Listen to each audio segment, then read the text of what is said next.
Olá, pessoal!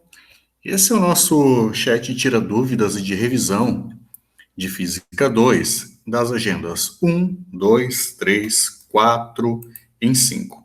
Na disciplina, nós temos dois momentos de chat tira dúvidas e revisão. Um acontece na agenda 5 ou na agenda 6 e o outro acontece lá na agenda 9. Então, a gente vai hoje fazer uma breve revisão das agendas 1, 2, 3, 4 e 5. Na agenda 1, nós iniciamos o estudo dos fluidos, estudando a parte de hidrostática, ou seja, a parte de fluidos em repouso.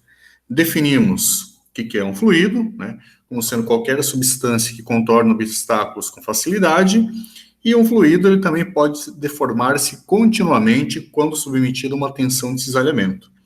Definimos a densidade como sendo a massa por volume, e também definimos a pressão como sendo força por unidade de área. A unidade de pressão no SI é o Newton por metro quadrado ou também Pascal. Analisamos o princípio de Steven, que diz o seguinte: a pressão que o fluido exerce em um determinado ponto é denominada pressão hidrostática ou pressão efetiva, e é dada por essa equação aqui. Pressão igual a pressão no topo do fluido, mais ρgh, onde ρ é a massa específica do fluido, o g é a aceleração da gravidade e o h é a profundidade em que nós estamos medindo essa pressão P. Como consequência do teorema de Steven, nós temos o seguinte: primeira consequência, a pressão aumenta com profundidade. Segundo, no mesmo nível, as pressões são iguais. E a terceira, a superfície livre de um líquido em equilíbrio é plana e horizontal. Também analisamos o princípio de Pascal, que diz que a pressão que se aplica a um fluido, ela é transmitida integralmente a todos os seus pontos, bem como as paredes do recipiente que o contém. Uma aplicação deste princípio é o mecanismo hidráulico empregado em elevadores de automóveis. Então, como a variação de pressão é a mesma, eu tenho que a força 1 sobre a área 1 tem que ser igual à força 2 sobre a área 2. Analisamos também o princípio de Arquimedes, que diz o seguinte: um corpo total ou parcialmente imerso em um fluido é sustentado por uma força cuja a intensidade é igual ao peso do fluido deslocado por esse corpo. Ou seja, a força de empuxo é igual à massa específica do fluido, ou densidade do fluido, vezes o volume de fluido que é deslocado pelo corpo, vezes a aceleração da gravidade. Se o corpo estiver totalmente submerso, esse volume deslocado de fluido é exatamente o volume do corpo. Na sequência, estudamos a hidrodinâmica. Tá? A hidrodinâmica ela estuda os líquidos em movimento. Definimos a equação da continuidade, né, que diz que em duas seções de área 1 e área 2, nós temos o mesmo fluxo, né, a mesma vazão, se nós tivermos um regime contínuo. Então, nós temos que a área 1 vezes a velocidade 1 tem que ser igual à área 2 vezes a velocidade 2. Na sequência, estudamos a equação de Bernoulli. A equação de Bernoulli, ela estabelece a relação entre pressão, volume, e a pressão, velocidade e altura de dois pontos distintos. Então, nós temos que a pressão mais 1/2 da densidade do fluido vezes a velocidade dele ao quadrado, mais a densidade do fluido vezes a aceleração da gravidade vezes a altura desse ponto em relação a uma determinada referência, tem que ser igual a uma constante. Algumas considerações que nós fizemos. Nós consideramos o regime permanente, né, no escoamento, ou seja, a mesma quantidade de volume de fluido que entra numa seção sai por uma outra seção no mesmo intervalo de tempo. Fizemos as considerações para um escoamento incompressível, o escoamento de um fluido considerado ideal, ou seja, onde a viscosidade é considerada nula, ou aquele que não apresenta dissipação de energia ao longo do escoamento. Também Consideramos um escoamento que apresenta a distribuição uniforme das propriedades nas seções e um escoamento sem presença de máquina hidráulica, ou seja, sem a presença de um dispositivo que forneça ou retire energia do fluido. E também, como uma consideração, nós consideramos um fluido que flui, né, por uma seção sem troca de calor. Como aplicação da equação de Bernoulli, nós temos o tubo de Pitot, o medidor de Venturi e a velocidade de fluidos através de pequenos orifícios. Na agenda 3, por sua vez, estudamos o MHS. O que é o MHS? O movimento harmônico simples. Dentro dessas oscilações, nós estudamos as oscilações forçadas e as oscilações livres. As oscilações forçadas, nesse tipo de oscilação, existe uma força impulsiva externa sobre o sistema oscilante. Neste caso, existirá um período associado a este impulso externo, além do período natural do sistema. Já nas oscilações livres, o sistema é solto da posição inicial e não está submetido a forças externas oscilatórias. O período de oscilação é determinado pelos próprios parâmetros do sistema. A equação da posição de um objeto em oscilação harmônica simples é dada por essa equação aqui. A posição coordenadas x em função do tempo é igual a xm, que é a amplitude de movimento, vezes cosseno de ômega-t mais φ. O ômega é a frequência angular, o t é o tempo e o φ é a constante de fase. Se nós derivarmos essa função em relação ao tempo, nós obtemos a equação da velocidade. E se nós derivarmos novamente, nós obtemos a equação da aceleração em função do tempo. Se nós relacionarmos a segunda lei de Newton com a lei de Hooke, nós temos que a força resultante vai ser igual a menos kx. E essa força resultante, que é a nossa força restauradora, é igual a ma, que é menos m ômega quadrado x, que é obtido por essa relação aqui. Então, nós encontramos uma frequência angular que depende da constante elástica da mola e da massa do objeto oscilante. Outras relações importantes. A frequência angular é igual ao período. Está relacionado com o período, né? Então é 2π dividido pelo período, ou igual a 2π vezes f, onde f é a frequência. A energia no MHS, a energia mecânica, ela é 1 meio de kxm quadrado. A energia mecânica de um oscilador linear é constante e independe do tempo. Na agenda 4, ainda estudamos oscilações, mas agora com estudo das ondas.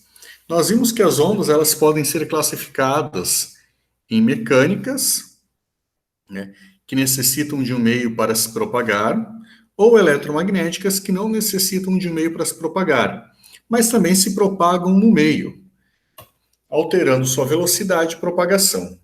As formas de propagação, elas podem ser transversais, com a propagação perpendicular ao movimento, e longitudinais, com propagação no mesmo sentido do movimento.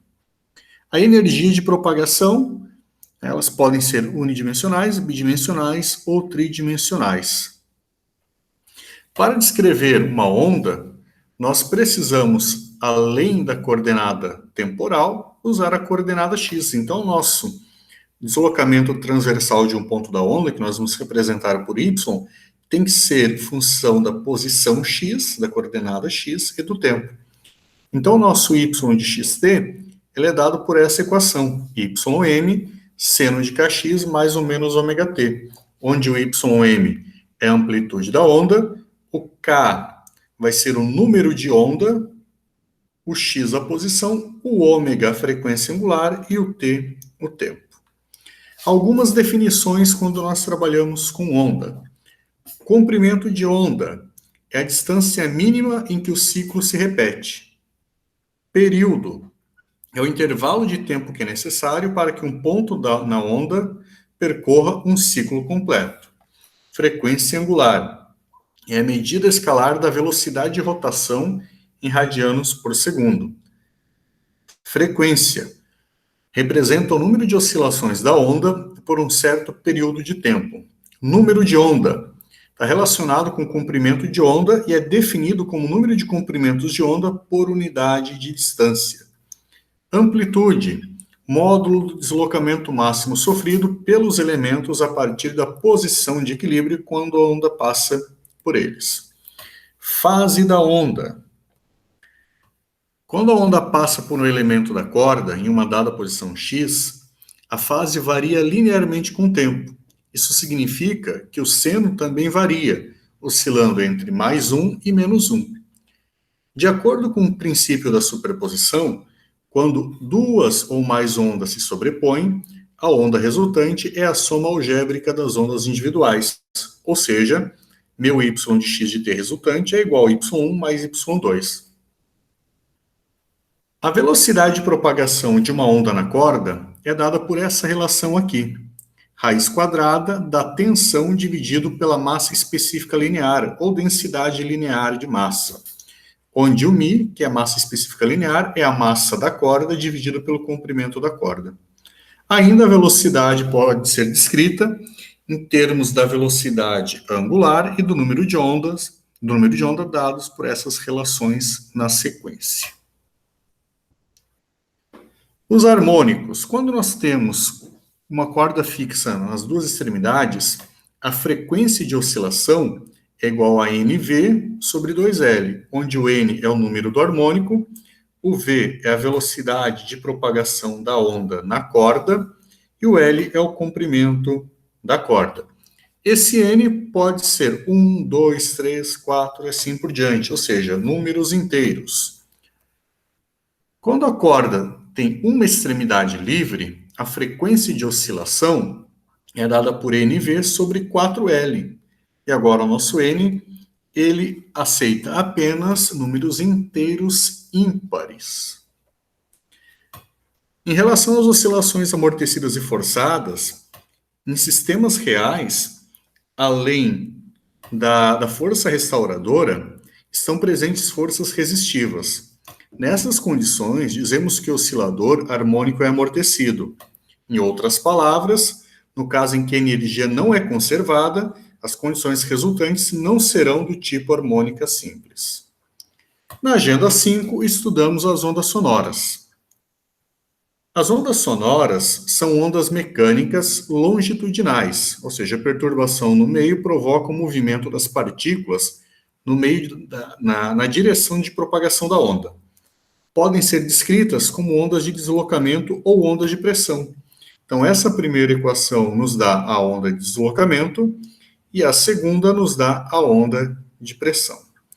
A velocidade de propagação de uma onda sonora em um meio de módulo de elasticidade B e massa específica ρ é dada por essa relação. Velocidade igual a raiz quadrada de B sobre ρ. Com relação às propriedades do som, definimos primeiro o que é uma fonte sonora. Uma fonte sonora é qualquer corpo capaz de fazer o ar oscilar com ondas de frequência e amplitude detectáveis pelos nossos ouvidos. A intensidade, também conhecida como volume acústico, é a energia transferida pela onda sonora por unidade de tempo através da superfície perpendicular à direção de propagação. Em relação à intensidade auditiva, nós temos que é a sensação sonora detectada pelo ouvido humano. Um som fraco possui pequena amplitude. Um som forte possui grande amplitude. Então, podemos dizer que a amplitude é uma característica da onda e a intensidade uma característica do som. Estudamos ainda as ondas em tubos abertos e fechados, as ondas estacionárias. Então, nós temos que a frequência é NV sobre 4L ou NV sobre 2L. Por fim, estudamos o chamado efeito Doppler. O efeito Doppler é um fenômeno físico observado nas ondas quando emitidas ou refletidas por um objeto que está em movimento em relação ao observador, e é dado por esta relação. A frequência observada no efeito Doppler é igual à frequência emitida vezes a velocidade do som, mais ou menos a velocidade do detector, dividido pela velocidade do som, mais ou menos a velocidade da fonte. Para analisar se é mais ou menos, nós precisamos analisar o sentido da velocidade do som em relação à velocidade do detector e da velocidade do som em relação à velocidade da fonte. Aproximação significa aumento de frequência, afastamento significa diminuição de frequência. Então, essas foram as nossas 5 primeiras agendas da disciplina de Física 2. Na sequência, trabalharemos com as agendas 6, 7, 8 e 9 e a 10 é a nossa agenda de revisão. Então, como eu disse no início do vídeo, nós ainda temos mais um chat de revisão lá na nossa agenda 9. Então, pessoal, bons estudos e até mais. Abraço!